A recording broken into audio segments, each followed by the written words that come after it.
Goeiedag graad 12 leerders. Baie welkom by vandag se verbruikersstudieles. My naam is Marley Durant.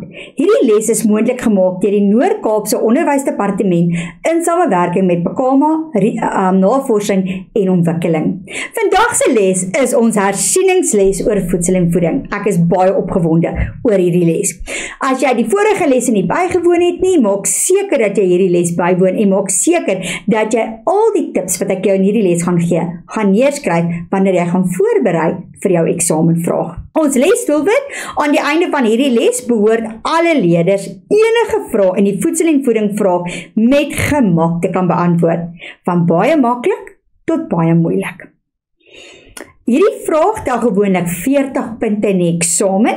Nou as ons hierdie vraag moet opdeel in die verskillende kognitiewe vlakke wat Bloems vir ons voorstel, sal ons sien dat net 8 punte die moeilike vraag is. So 8 van jou 40 punte is regtig moeilike vrae. 20 punte is al jou middelorder vrae. So dis al jou verstaan en toepassingsvrae en 12 punte is jou maklike vrae. Daai vrae wat jy moet gaan leer en net die antwoorde moet kan teruggee.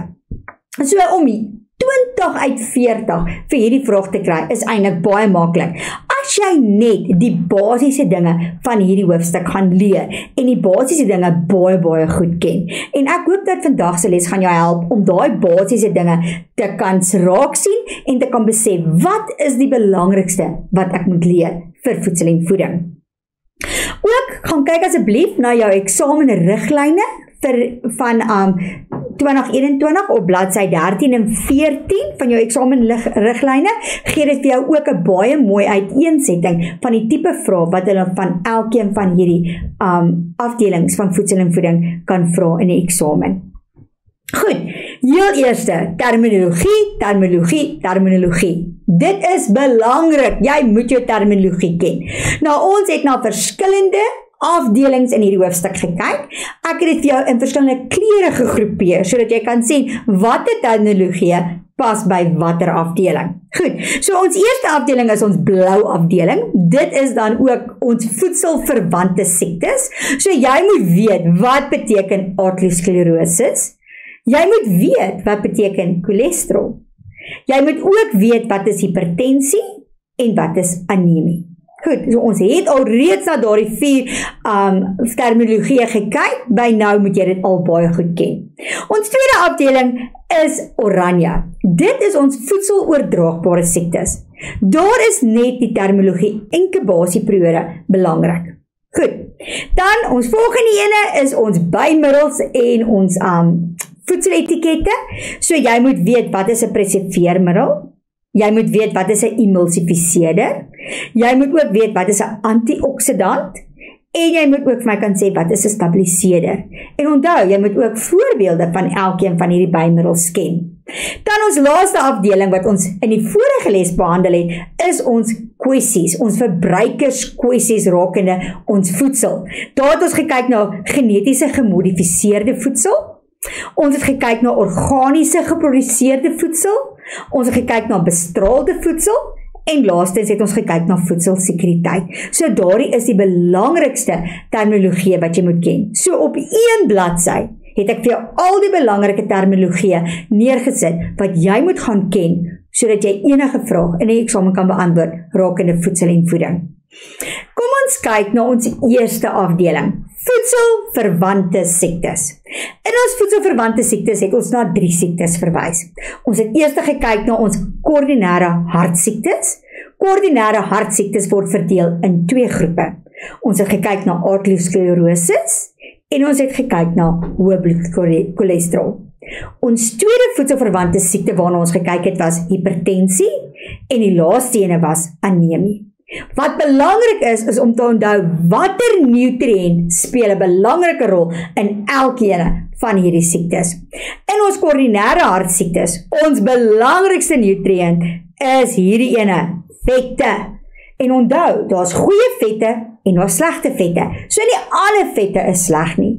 Ons moet kyk na ons versadigde vette, onversadigde vette, ons transvette. Goed, so dis belangrik om na dit te kyk. Wanneer ons na ons cholesterol kyk, is dit belangrik dat ons kyk na ons LDL cholesterol en ons kyk na ons HDL cholesterol. Ons slegte cholesterol en ons goeie cholesterol. As ons kyk na hipertensie, ons belangrikste nutriënt daar is sout. Onthou, te veel sout kan lei tot hoë bloeddruk en anemia, dit is yster. En onthou dat ons yster kry in plantaardige produkte sowel as dierlike produkte. Die yster wat ons eintlik moet inneem, is die yster wat jy in jou dierlike produkte kry, want dit bevat heemyster en dis dieselfde yster wat binne in ons bloed is. Goed, kom ons kyk na voorkoming en bestuur van koronêre hartsiektes. Onthou, ons het hierdie alreeds in baie detail bespreek. So ek gaan net vinnig die belangrikste goed vir julle highlight. In ons voorkoming en bestuur van koronêre hartsiekte moet ons kyk na die eetveranderinge, dis die eerste ene, en die tweede ding is ons lewenstylveranderinge. Die eetveranderinge, daar's 'n paar dinge waarna ons moet gaan kyk. Onthou, toe ons van die eetveranderinge gepraat het, het ons gepraat van vette, versadigde vette, onversadigde vette. Ons het gepraat van transvette, ons het gepraat van cholesterol, die LDL wat jou slegte cholesterol is, die HDL wat jou goeie cholesterol is. Ons gepraat van vesel, ons gepraat van jou soutinname. Goed, so daar is al die nutriënte wat jy moet onthou, wat jy moet na verwys ook in die eksamen vra. So as ons na die eetveranderinge kyk ons eers na, jy moet minder versadigde vette eet en minder transvette eet, wat ons natuurlik in ons rooi vleis kry. Dan ook, jy moet jou inname rondom cholesterolprodukte ook verminder. En nie enige nie, maar die LDL cholesterolprodukte. En onthou, versadigde vette, transvette en LDL cholesterol, daai 3 gaan hand aan hand. So die produkte wat hoog is in versadigde vette, sal dan outomaties ook hoog wees in LDL cholesterol. Ons moet meer olierige vis eet, wat uit omega 3, 6 en 9 bestaan. Nou onthou, omega 3, 6 en 9 verlaag ons LDL cholesterol en voorkom dat ons hartsiektes kry. Ons moet ook meer onversadigde vette inneem, want onthou, onversadigde vette is ook belangrik, dit speel 'n belangrike rol in ons liggame. Dan moet ons ook seker maak dat ons meer vesel eet, want onthou, vesel verlaag die LDL cholesterol, wat ons slegte cholesterol is. So met ander woorde, dit gaan ook voorkom dat ons hartsiektes gaan kry. En dan laastens moet ons ook ons soutinname beperk. Goed, so in kort, wanneer jy gaan leer oor die eetveranderinge vir koronêre hartsiektes, onthou, ons begin by vette, versadigde, onversadigde vette, transvette. Ons het cholesterol, LDL, HDL cholesterol. Ons moet meer vesel eet. Ons moet minder sout eet. As jy daai 4 nutriënte onthou wat jy moet kan bespreek in die eksamen rondom hartsiektes, kan jy enige vraag beantwoord. Lewenstylveranderinge, maklik. Lewenstylveranderinge, begin oefen. Beperk jou alkoholinname. Jy moet jou stres beheer. Ek weet ons lewe in 'n stresvolle tyd, maar ons moet ons stres beheer. Hou op rook. Daai van julle wat rook, bære daai sigarette, gooi dit weg en handhaaf 'n gesonde gewig. Glad nie oorgewig nie, glad nie obesiteit nie. Maak seker dat jy weet wat is jou ideale gewig vir jou lengte, jou ouderdom en jou liggaamsbou. Dan kom ons kyk na die voorkoming en bestuur van hipertensie. Hipertensie is hoë bloeddruk. Hoë bloeddruk gaan hand aan hand met watter nutriënt? Ja, julle is reg, dit gaan hand aan hand met sout. So ons moet ons soutinname verlaag. Maar weer eens, hipertensie of die soutinname staan nie alleen nie. Hier kan ons ook van vesel praat, ons kan ook praat van vette, versadigde en onversadigde vette, ons kan ook hier praat van cholesterol, LDL cholesterol en HDL cholesterol. So as ons kyk, verminder die hoeveelheid van versadigde vette en cholesterol, verminder jou soutinname, belangrik, soutinname, dan eet meer groente en vrugte. Groente en vrugte bevat meer vesel, wat jou LDL cholesterol gaan verminder, en onthou dat groente en vrugte bevat omtrent geen versadigde vette nie. Dit bevat meer onversadigde vette, wat ons goeie vette is. En dan ook onthou, jou veselinname moet verhoog word. Veseliname gaan hand aan hand met eet meer groente en vrugte. En dan laaste, wanneer het kom by die gaarmaak van jou kosse, maak seker dat jy gesonde gaarmaakmetodes gebruik, waar jy minder versorgde vette gebruik. So gaan eerder vir die stoommetode of gaan meer vir die braaimetode, die grilling, soos hulle in Engels sal sê. Goed, die voorkoming en bestuur van anemie, onthou anemie gaan oor ons yster. Dit is die nutriënt wat jy moet onthou, yster. So hier moet ons meer kosse eet wat ryk is aan yster. Onthou, dierlike produkte bevat heemyster wat 'n beter yster is. Plantaardige produkte bevat nie heemyster wat 'n stadiger opname van yster in jou liggaam is. Onthou dat yster nie alleen werk nie. Jy moet Vitamine C vat, want Vitamine C help met die absorpsie van yster. Onthou ook dat dit nie net yster nie, maar jy moet ook Vitamine B12 inneem. Vitamine B12 is baie ryk in jou dierlike produkte en in jou grane, en dan ook foliensuur is ongelooflik belangrik. En waar kry ons foliensuur? In piesangs en suiwelprodukte. Goed, so in 'n nutshell kan ons sê, jy moet meer heemyster inneem, jy moet meer Vitamine C inneem, jy moet meer Vitamine B12 inneem, want onthou Vitamine B12, waarvoor is Vitamine B12 belangrik? Vitamine B12 is belangrik vir die produksie van rooi bloedselle. Onthou Vitamine C help met die absorpsie van yster. En dan moet jy ook meer foliensuur kry. Onthou dat foliensuur is belangrik ook vir die produksie van jou rooi bloedselle. En onthou waar kry ons foliensuur? Suiwelprodukte en piesangs. Goed, so dit is belangrik om daai goed te onthou. Dan ook, baie belangrik, drink minder koffie en tee. Hoekom moet jy minder koffie en tee drink? Want dit bevat 'n produk wat ons tannien noem, en tannien voorkom die opname van yster.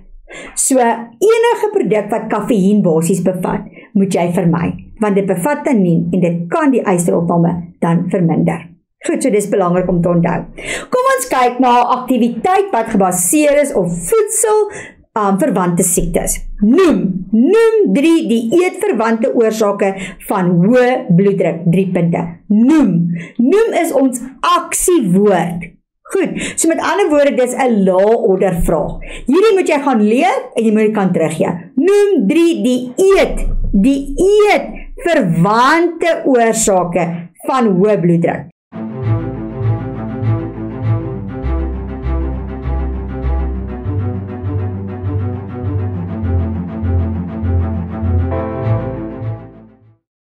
Goed, met ander woorde, hier kyk ons na oormatige soutinname. Tweedens kyk ons na oorgewig. Met ander woorde, jy neem te veel versadigde vette in. En derdens, ook as gevolg van te veel alkoholinname. Onthou dat hoë bloeddruk, hipertensie, loop hand in hand met die oormaatinname van alkohol. Goed, soos oormatige sout, jy's oorgewig, jy neem te veel versadigde vette in en jy drink te veel alkohol. Goed, so dis was nogal 'n baie maklike ene.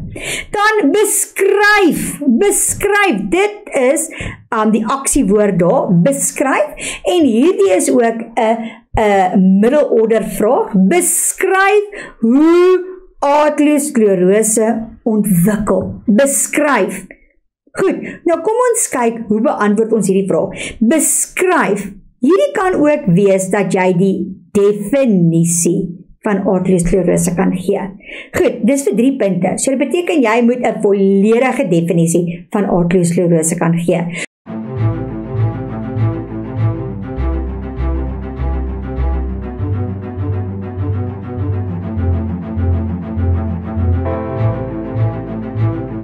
So hier kan ons praat van jou slagare wat verstop of vernou word. Ons kan hier praat van die opbou van cholesterol en ander vettige stowwe binne in jou are, of ons kan praat van die plaag in jou are, en dit gaan opgebou word in die binnewand van jou slagare. Goed, so met ander woorde, hier kan ons kyk na ons definisie van aterosklerose. Beskryf. So volledige sinne met 3 volledige feite wat jy hier vir my moet gee. Dan, hierdie is nou 'n bietjie 'n moeiliker vraag. Hierdie is ons hoë order vraag. Regverdig. regverdig of die spyskaart geskik is vir 'n persoon wat aan anemie ly.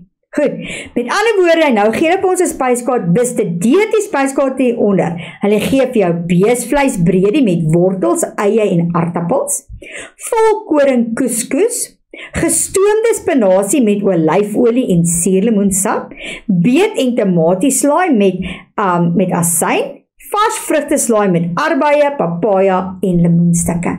Nou, watter van daai voedselitems is belangrik vir 'n persoon wat aan anemie ly? Vat jou highlighter en highlight die belangrikste voedsel. So hierso sit ons met beesvleisbredie is belangrik. Volkoring couscous is belangrik. Ons kyk na spinasie, dit is belangrik. Ons kyk na beet en tomatieslaai wat belangrik is. En dan kyk ons na arbeie wat belangrik is. As jy nou hierdie voedselitems geïdentifiseer het, nou kan ons gaan kyk wat is die belangrikste nutriënte wat in hierdie voedsel gaan voorkom. Kom ons kyk na jou belangrikste nutriënte wat in hierdie voedsel gaan voorkom. Goed, yster. Waar gaan yster voorkom? Ons gaan yster kry in ons vleisbredie. Dis waar yster gaan voorkom. Kom ons kyk na jou belangrikste nutriënte wat in hierdie voedsel gaan voorkom. Goed, yster. Waar gaan yster voorkom? Ons gaan yster kry in ons vleisbredie. Dis waar yster gaan voorkom. Tweedens, Vitamiene C. Vitamiene C gaan ons in arbeie kry. Vitamiene C gaan ons in die tomatieslaai kry. Dan het ons Vitamiene B12. Vitamiene B12 kom in ons koring voor. Vitamiene B12 kan ook in die vleisbredie voorkom. En foliensuur. Foliensuur weet ons kom voor in dit kom voor in suiwelprodukte en dit kom voor in piesangs. Hier is nie 'n voorbeeld van foliensuur in nie. Goed, nou kom ons kyk. Goed, so met ander woorde, nou het ons voedselitems geïdentifiseer, ons het die nutriënte wat in daai voedselitems voorkom geïdentifiseer. Nou gaan ons terug na ons vraag toe. En ons vraag sê, regverdig.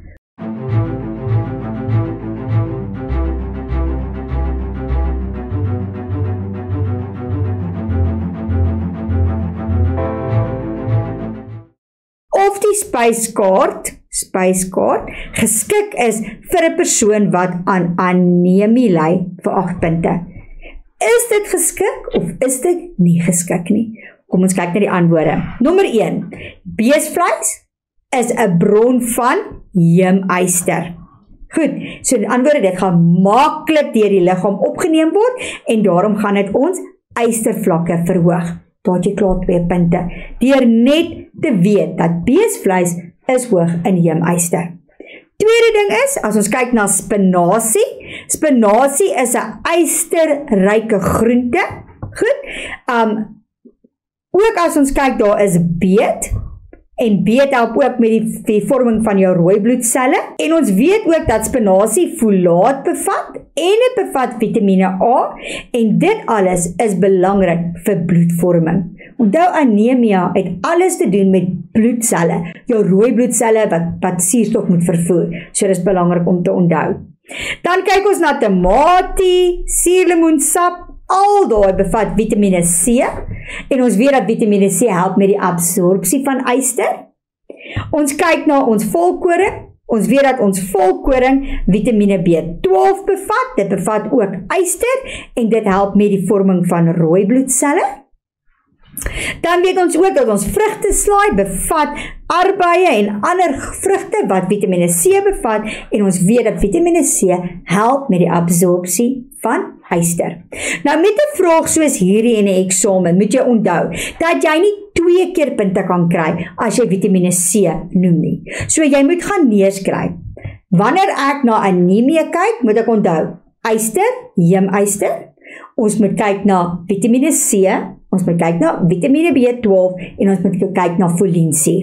So elkeen van daai gaan 1 punt tel. So jy moet die bron van elkeen van daai noem en dan moet jy sê wat dit doen om anemia te kan voorkom. Dit is hoe jy jou 8 punte gaan kry. Goed, ek hoop dit maak vir jou sin oor hoe om hierdie tipe vrae te beantwoord.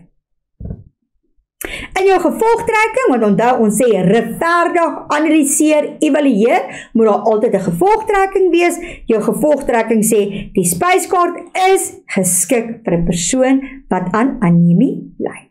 Goed, so dis belangrik om na te kyk. Goed, kom ons kyk na ons tweede afdeling. Ons tweede afdeling is voedseloordraagbare siektes. Daar het ons gekyk na hepatitis A, ons gekyk na E. coli infeksie en ons het gekyk na gastro. Wat moet ons weet? Ons moet weet wat is die oordraagbare moontlikhede in voedselomgewing en ons moet weet wat is die inkubasietydperk. Nou ons weet hepatitis A het die langste inkubasietydperk van 15 tot 50 dae en die gemiddeld is 28 dae. Ons weet dat E. coli infeksie is 2 tot 7 dae en ons weet dat gastro is 'n paar uur tot 'n paar dae. Goed, so met ander woorde jou inkubasieperiode is belangrik. Dan hoe kan hierdie oordraagbare siektes voorkom word? Wat kan jy doen om te voorkom dat jy dit gaan kry? Nommer 1, persoonlike higiëne. Met ander woorde, was jou hande as jy die badkamer uitkom, was jou hande voor jy eet, was jou hande voordat jy met kos werk, was jou hande wanneer jy 'n baba se doek geruil het. Goed. Tweede, veilige hantering van voedsel. Hierso moet ons kruiskontaminasie voorkom. Met ander woorde, ons kan nie op 'n vuil werksoppervlakte werk nie. Ons kan nie met vuil toerusting werk nie. Ons kan nie gaar en rou kos bymekaar sit byvoorbeeld nie. Dan die regte berging van kos. As iets koud is, moet dit koud geberg word en as iets warm is, moet dit warm geberg word. Ons kyk ook na plaagbeheer, belangrik. Kokkerotte, muise, diere, insekte in ons kombuise. Ons moet dit beheer. Dan ook die skoonmaak en die ontsmetting van ons kombuise. Nie ons vloere en ons kaste en ons ons wasbakke en ons dreine nie, maar ook ons asblikke. Ons moet kyk na ons apparate, ons toerusting wat ons gaan gebruik, ons yskaste, vrieskaste, al daardie toerusting moet skoongemaak word en ontsmet word. Goed, kom ons kyk na 'n paar vrae wat hulle moontlik kan vra in die eksamen. Bestudeer die scenario hieronder en beantwoord die vraag. 5 kleuters by 'n dagsorgsentrum is hospitaal toe geneem nadat hulle simptome van gastro getoon het. Die dagsorgsentrum het vir 2 dae geen watervoorsiening gehad nie. Hulle moes steeds voedsel berei, vuil toerusting was en doeke ruil. Dan sê dit eerste, dis 'n lae-order vraag. Die inkubasieperiode van gastro. So wat weet ons van gastro? Ons weet dat gastro wat nie baie lank om te wys nie. So in ons teorie het ons geleer dat gastro vat van 'n paar uur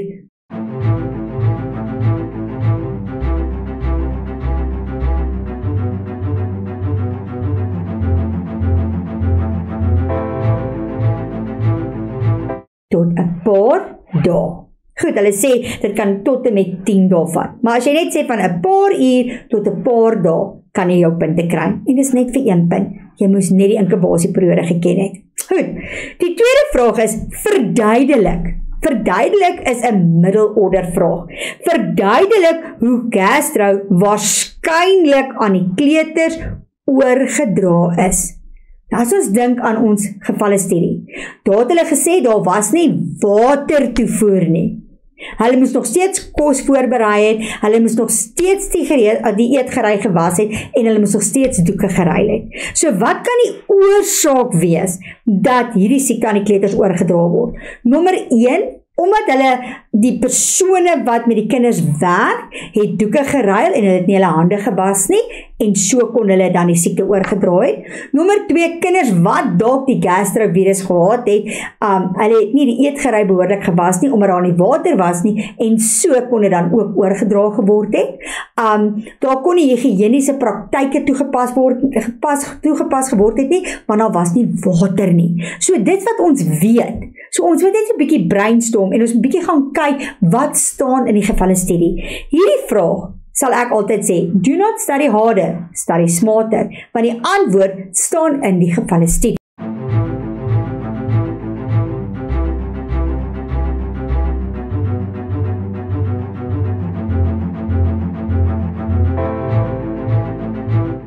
So as ons gaan kyk, Voedsel is waarskynlik met besmette water voorberei. Goed, met ander woorde, hulle het dalk 'n bak gehad met water in en dan het hulle nou sommer die groente of die vrugte met daai water gewas en hulle was sommer hulle hande ook in daai water, waar water kon besmet gewees het en dit kon dan die voedsel besmet gehad het.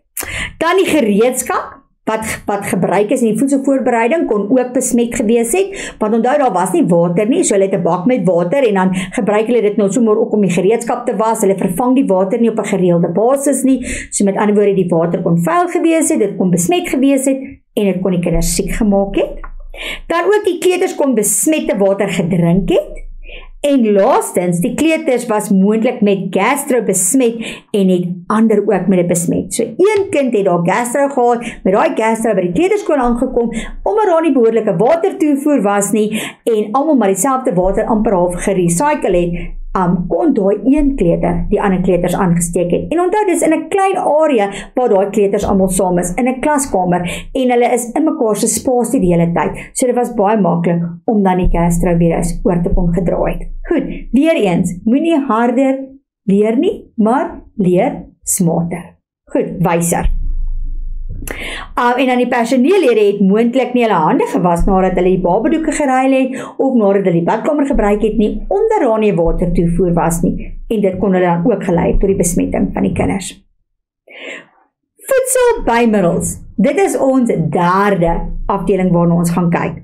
Voedselbymiddels, wat belangrik is, ons moet weet hoekom gebruik ons voedselbymiddels. In die eerste plek, om aan die produk 'n gladder en meer egalige tekstuur te gee, om die voedingswaarde te verbeter of te verhoog. Onthou dat tydens die produksie van voedsel kan die voedingswaarde verander of vernietig word. Dan die rakleeftyd te verleng, help in die prosesering van voedsel, om die smaak en geur van voedsel te verbeter, en dan laastens om die voorkoms van voedsel te verbeter. Goed, so dis die redes hoekom ons voedselbymiddels gebruik. Dan belangrike bymiddels en hulle funksie. Goed, die eerste ene is emulsifiseerders. Onthou, emulsifiseerder is daar om seker te maak dat olie en ander vloeistowwe nie van mekaar skei nie. Hulle bly in 'n emulsie. En onthou, ons belangrikste emulsifiseerder wat hulle in die eksamen gaan vra is lecithin. Onthou ook dat emulsifiseerders kom voor in mayonnaise, dit kom voor in ons slaaisouse, roomys en ook in ons margarine. Dan het ons stabiliseerders. Onthou, ons stabiliseerders is daar vir 'n egalige tekstuur en om ons voorkoms te verbeter. Onthou dat ons belangrike stabiliseerders is gelatin en pektin, wat algemeen gebruik word, maar in die eksamen kan hulle ook praat van ons eiërwitte en stysel. En onthou, as hulle van stysel praat, kan hulle van meel praat, hulle kan van meelblom praat, maizena, soos die Engelsman sal sê. Goed, so is belangrik ook dat jy weet wie is ons stabiliseerders en wat is die funksie van ons stabiliseerders. Dan het ons preserveermiddels. Onthou dat ons preserveermiddels is daar om ons mikroorganismes te vertraag of te voorkom of te vernietig, want onthou mikroorganismes is wat gaan veroorsaak dat ons voedselwaarde gaan afneem en dat ons voedsel bederf gaan word. Onthou ook dat daar natuurlike en kunsmatige preserveermiddels is. Ons natuurlike preserveermiddels is soos sout en asyn en suiker en suurlemoensap, en dan ons kunsmatige preserveermiddels het ons nogal baie. Daar is jou nitrate, daar is jou nitrate is daar, jou sodiums is daar, daar is 'n hele klompie waarna ons gekyk het toe ons hierdie hoofstuk behandel het. Gaan maak net seker dat jy weet wie is jou kunsmatige preserveermiddels en wat is die funksie van daai kunsmatige preserveermiddels. Antioksidante. Goed, onthou, antioksidante is vitamine A, C en E. As ons na ons antioksidante kyk, wat is die rede of die funksie van antioksidante in ons voedsel? Dit verleng ons raakleeftyd en dan veroorsaak dit of voorkom ook die galsterigheid in ons vettige produkte. Goed, ons bekendstes is Vitamine A, Vitamine C en Vitamine E. Ons praat ook baie keer van selenium. Right, onthou Vitamine C staan as ascorbinsuur ook bekend en onthou ascorbinsuur is belangrik om oksidasie te voorkom in ons vars gesnyde groente en vrugte. Met ander woorde, sodat ons groente en vrugte nie bruin word nadat dit gesny is nie. So dis belangrik. Nou kom ons kyk na 'n aktiwiteit. Dit sê, pas die funksie in kolom B by die voedselbymiddel in kolom A. Goed, nou kom ons kyk eers wat gee hulle vir ons. Ons gaan eers na die funksies kyk, dan kyk of ons dalk kan uitfigure watter voedselbymiddel pas by watter funksie. Goed, so ons gaan kyk eers na ons funksie. Preserveer die tekstuur van voedsel. Tekstuur. Ons weet, hier praat ons van 'n stabiliseerder. Stabiliseerder. Voorkom die groei van mif op gebakte produkte. Goed, voorkom preserveer geprosesseerde vleis. Hierdie weet ons, hierdie is 'n preserveermiddel, 'n chemiese preserveermiddel. Voorkom die groei van mif op gebakte produkte. Hierdie is ook 'n preserveermiddel waarvan ons praat. Voorkom verbruining van droë vrugte. Hierdie kan wees dalk Vitamine C wat 'n antioksidant is, maar dit kan ook 'n chemiese preserveermiddel wees en bemoeilik bakterieë groei in vrugtesap. Hierdie weet ons ook is 'n preserveermiddel. Goed, met ander woorde, as ons kyk na hierdie wat hulle vir ons gee, al hierdie is eintlik preserveermiddels. Dis nie voedselbymiddels nie. Al hierdie voorbeelde is preserveermiddels, chemiese preserveermiddels wat hulle vir ons gee.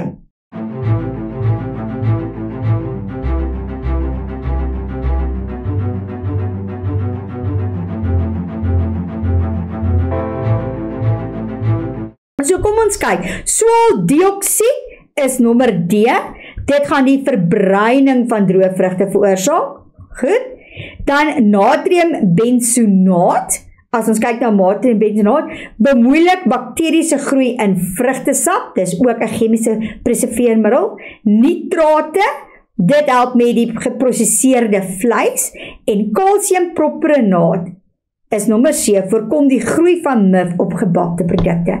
So weer eens, wanneer jy hierdie vraag kry, lees mooi. Hier praat hulle van voedselbymiddels, maar hulle kon net sowel gepraat het van chemiese preserveermiddels. Want al hierdie is chemiese preserveermiddels wat hulle vir jou gee. Goed, so hierdie is eintlik 'n baie lekker aktiwiteit om te kan sien of jy weet wie is die chemiese preserveermiddels en wat is die funksie van jou chemiese preserveermiddels. Goed. Dan noem. Dis 'n lae-order vraag. Noem 2 voordele van die byvoeging van antioksidante by voedsel. Hoekom gaan ons antioksidante by voedsel sit? Nommer 1, ons wil die raakleeftyd verleng. Nommer 2, ons wil galsterigheid in vetterige kosse voorkom. En dit is nog gewoonlik jou Vitamine E. En dan Vitamine C kan ook die oksidasie in gesnyde vars groente en vrugte veroorsaak.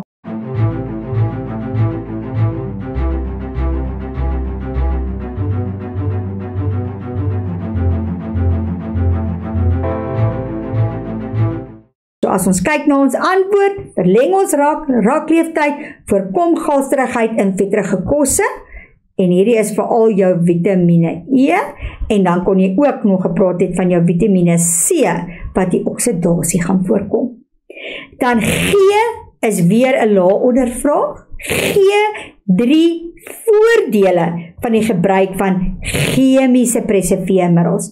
Hoekom gebruik ons chemiese preserveermiddels? Goed, met ander woorde, dit verleng die raakleeftyd van voedsel, dit voorkom of vertraag voedselbederf, voorkom die verbruining van droë vrugte, preserveer die gewenste kleur. Ons kan ook sê dit gaan bespoedig of verbeter geprosesseerde vleis. Hulle gebruik dit in die prosesering van vleisprodukte byvoorbeeld. So daar is baie voordele van chemiese preserveermiddels wat hulle kan gebruik. Goed, voedseletikettering, ons 4de onderwerp. Voedseletikettering, baie maklik. Ons het dit ook bespreek toe ons entrepreneurskap gedoen het. Ons gaan nie te veel tyd daaraan spandeer nie. Wat moet jy weet? Wat is die basiese inligting wat ons op 'n voedseletiket gaan kry? Ons weet die naam van die produk, die bestanddele, die naam van die produk, die bestanddele, die vervaardiger, die inhoud, die netinhoud of die gewig, jou datumstempels, jou voedselinligting en jou allergene. Hierdie is jou basiese inligting wat jy gaan kry. Onthou daar's ander inligting ook. Inligting soos byvoorbeeld die land van oorsig. Daar's hoeveel ander dinge wat jy ook kan sê. Maar wanneer jy leer, gaan kyk na die basiese inligting wat op 'n voedseletiket moet wees. Want gewoonlik vra hulle in die eksamen die basiese inligting. Goed, so dit maak dit net makliker om net na die basiese inligting te gaan kyk. Aktiwiteite, maak 'n lys van inligting wat op 'n voedseletiket moet verskyn. Ons het nou net daarna gekyk. Die naam van die produk, die lys van bestanddele, die prys, die inligting oor allergene, die opbergingsinstruksies, die naam en adres van vervaardigers. Gewoonlik lys, hierdie vrae almal is lae order vrae. Meeste van die vrae, of omtrent al die vrae, as jy na verskillende eksamenvraestelle gaan kyk, is lae order vrae. En almal van hulle is basies dieselfde. Noem die inligting op die voedseletiket, of watter inligting moet op 'n voedseletiket voorkom. Ons laaste afdeling waarna ons gekyk het, was ons voedselverwante verbruikerskwessies.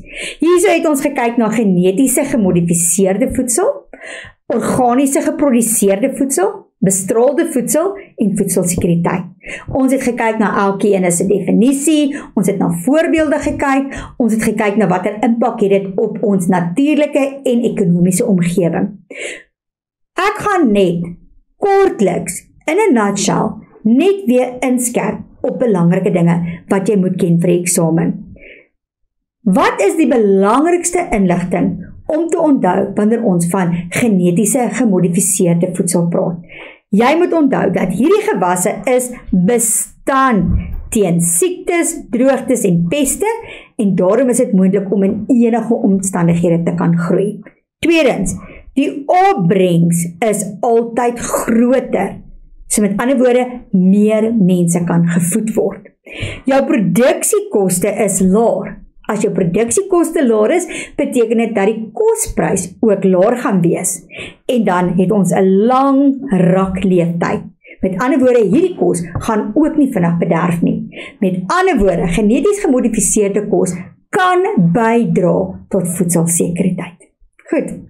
Dan wat is die belangrike inligting om te onthou met organiese voedsel? Organiese voedsel, kyk ons na ons grondkwaliteit wat gaan verbeter, ons watertoevoer wat gaan verbeter, omdat daar nie enige chemikalieë in die water is nie.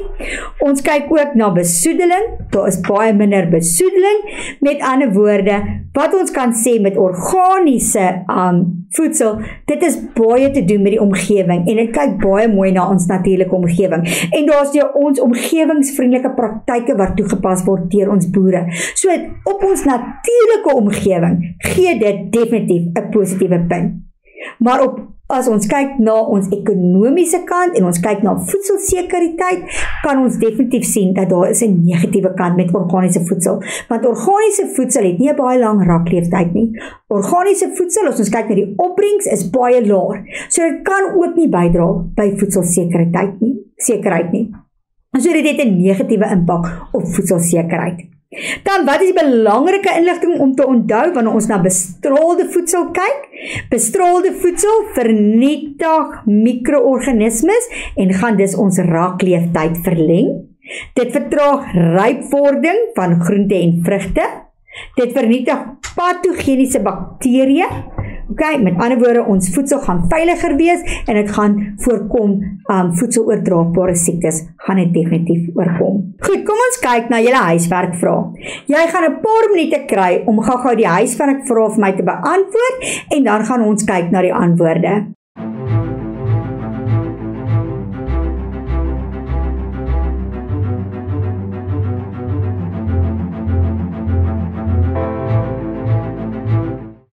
Goed, almal van julle het seker nou julle vrae beantwoord. Kom ons kyk, wat het julle geleer van voedselverwante kwessies? Beskryf die term organiese voedsel. Beskryf, dit is jou aksiewoord en beskryf is 'n lae-order vraag. So beskryf die term organiese voedsel. Weereens, hier kan ons kyk na die definisie van organiese voedsel.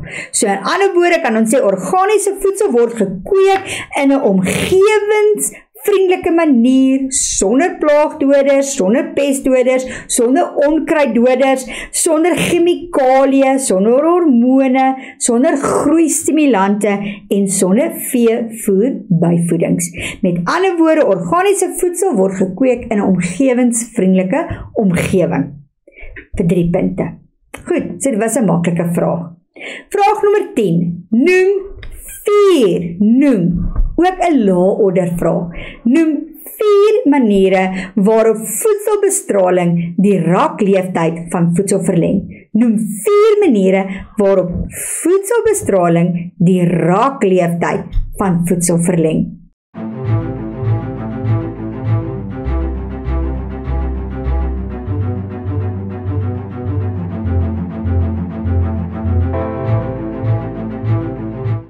Hier kyk ons na dit vertraag die rypwording van vrugte. Dit beheer die uitloop van eie, knoffel en aardappels.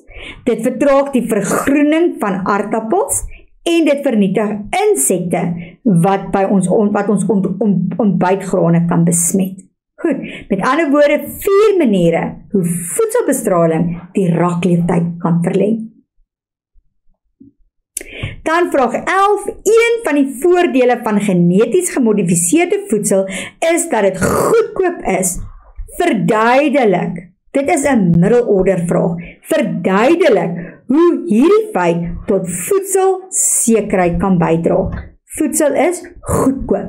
So hoe kan hierdie faktoor dat voedsel goedkoop is, bydra tot voedselsekerheid? En dis net vir 2 punte.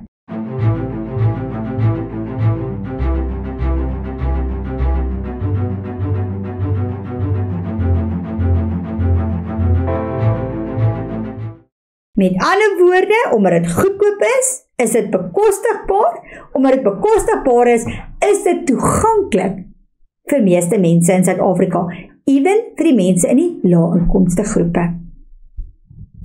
Dan evalueer. Evalueer is 'n moeilike vraag. Goed, dit is ons hoë order vraag. Evalueer die invloed van die onlandse swaar reënval en oorstromings op voedselsekerheid in ons land. Evalueer die invloed van die onlandse swaar reënval en oorstromings op voedselsekerheid in Suid-Afrika. Goed, so onthou hier moet ons bietjie brainstorm. Hier moet ons bietjie dink oor wat se impak het hierdie oormatige reën gehad. Onthou dat oormatige reën gaan veroorsaak dat ons gewasse verdrink en wegspoel. Ons diere gaan verdrink. Daar is besoedeling op ons grond, so ons kan die grond nie net so gebruik nie. Ons moet dit eers bemes en weer bewerk voordat ons dit net so kan gebruik. Omdat ons gewasse wegspoel en ons gewasse verdrink, beteken dit dat ons ook minder voedsel gaan hê wat ons aan die verbruiker kan voorsien. As daar minder voedsel is, beteken dit dat ons voedsel moet invoer. Die oomblik as ons voedsel moet invoer, word die voedselpryse duurder. Onthou ook dat daar gaan minder voedselproduksie wees omdat daar nie genoeg bestanddele is nie. Dit gaan lei tot werkloosheid. Werkloosheid gaan lei tot mense sonder inkomste. Dit gaan lei tot armoede. So dit het 'n groot sneeubal effek op die einde van die dag. Goed, so met ander woorde, ons begin met dit het 'n negatiewe impak op voedselsekuriteit. Dis ons eerste punt, 'n negatiewe impak. Hoekom het dit 'n negatiewe impak? Omdat ons weet dat ons grondskwaliteit, ons infrastruktuur, ons oeste, gaan alles benadeel word. Dit is katastrofies. Dit gaan tot nadeel lei van al daai goeders. Die verlies van ons oeste, wat het dit tot gevolg? Met die verlies van ons oeste beteken dat ons gaan minder voedsel beskikbaar hê. As daar minder voedsel is, gaan ons voedselpryse verhoog. Ons weet ook dat dit 'n invloed gaan hê op die produksie van ons voedsel. Dit gaan lei tot werkloosheid en dat ons weet dat werkloosheid gaan lei dat mense minder geld het om kos te koop en dit gaan lei tot voedselonsekerheid. Goed, so wanneer jy 'n vraag soos hierdie kry, gaan sit en dink kronologies. Evalueer die impak van die onlangse swaar reënoorstromings op voedselsekuriteit. Baie reën, wat veroorsaak baie reën en watse effek gaan dit hê op mense om geld te kry, om kos te kry, om seker te maak dat hulle voedselsekuriteit het. Goed, so onthou net, met baie van hierdie vrae moet 'n mens net 'n bietjie kronologies gaan sit en dink oor hoe jy hierdie vraag moet beantwoord en hoe jy hierdie vraag moet benader.